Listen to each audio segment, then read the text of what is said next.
বিসমিল্লাহির রহমানির রহিম। আসসালামু আলাইকুম দর্শকবৃন্দ, কেমন আছেন? আশা করি ভালো আছেন, আমিও ভালো আছি।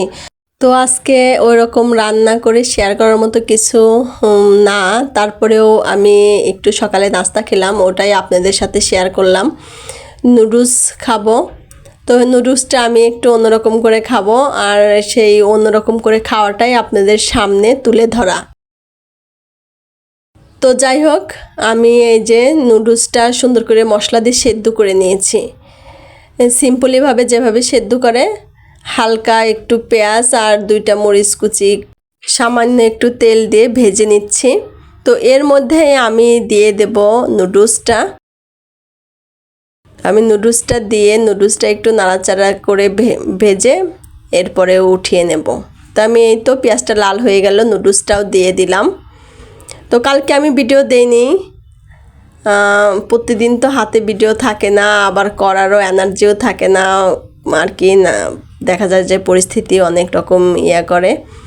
তো কালকে একটু ঘুরতে বের হয়েছিলাম, আর সকাল থেকে গ্যাস ছিল না, আবারও একটু প্রবলেম হয়ে যাচ্ছে। তো এইটা ওটা করতে করতে আর কি আমার রান্নাটা একটু হয় নাই। তো আমি নুডলসটা এই ফাঁকে ভেজে নিলাম, আর আমি নুডলসের মশলা দিয়ে বেশি করে একটু পেঁয়াজ কুচি আর বেশি করে একটু মরিচ কুচি, আমার মনে হচ্ছিল একটু ঝাল ঝাল খেতে, আমি একটা ডিম সুন্দর করে ফেটে নিচ্ছি। তো এই তো আমি সুন্দর করে ফেটিয়ে নিচ্ছি, দেখতে পাচ্ছেন। আর ডিম যত ফেটানো হয় ততটা ডিম ফুলে বেশি, আমরা সবাই জানি কম বেশি। তো আমি ফ্রাই প্যানের মধ্যে দিয়ে দিলাম, মানে অলরেডি এখানে কারেন্ট চলে গেছে, হঠাৎ করে কারেন্টটা চলে গেল, তো একটু হয়তো আলোতে প্রবলেম হতে পারে এই আর কি।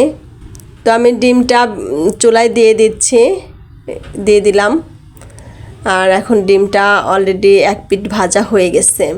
তো আমি ও পিঠটাও সুন্দর করে মানে ভাজা হয়ে গেলে এই পিঠটা হালকা একটু উপরে উঠে ভেজে নিলাম, যেন ওই একটা কাঁচা ভাবটা না থাকে আর কি। আর মাঝখানে আমি নুডলসটা দিয়ে নিলাম, দিয়ে এরকম করে মুড়িয়ে নিলাম। আসলে নুডলস অর্ধেকটা দিলে পরিবেশন করার জন্য ভালো হতো, কারণ আমার আর কি অতটা ছিল না, নিজে খাবো তো, যার কারণে তো আমি পুরাটাই দিয়ে নুডলস ডিমটা তুলে নিলাম। তুলে এখানে সামান্য একটু শসা আর একটু লেবু দিয়ে পরিবেশন করে নিচ্ছি। আর এই ডিমের অমলেট নুডলসের এটা সামান্য একটু লেবুর রস দিয়ে চিপে খেলে এত মজা লাগে, আপনারা একবার খেয়ে দেখবেন। যখন হয়তো মুখে রুচি থাকে না, খেতে ইচ্ছা হচ্ছে না এরকম, তো আমি ডিম উপর থেকে সরিয়ে ভিতরেও একটু লেবুর রস দিয়ে নিলাম, দিয়ে এটাও আবার উল্টিয়ে নিলাম। আর এটা সস বা যাই হোক সালাদ এটাই দিয়ে খাইতে খুব ভালো লাগে, আপনারাও খেয়ে দেখবেন। আর এই পর্যায়ে যারা লাইক কমেন্ট করেন না, অবশ্যই লাইক কমেন্ট করবেন। এই তো আমার হয়ে গেছে, আর আমি পরিবেশন করে খাচ্ছি আর আপনাদের দেখাচ্ছি, ওরকম কোনো কিছু না হামুরি, তারপরেও আর কি আমি খেলাম, আপনাদের সাথে একটু শেয়ার করলাম। যখন আপনাদের ভালো লাগবে না, আপনারা এভাবে একটু খেয়ে দেখতে পারেন, নিশ্চয়ই ভালো লাগবে আমার মনে হয়, একবার খেয়ে দেখতে পারেন। তো এই পর্যায়ে আপনারা যে যেখানে থাকেন অবশ্যই ভালো থাকবেন, সুস্থ থাকবেন, আমার চ্যানেলের সাথেই থাকবেন।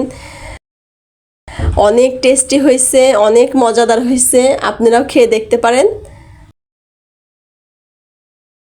আল্লাহ হাফেজ।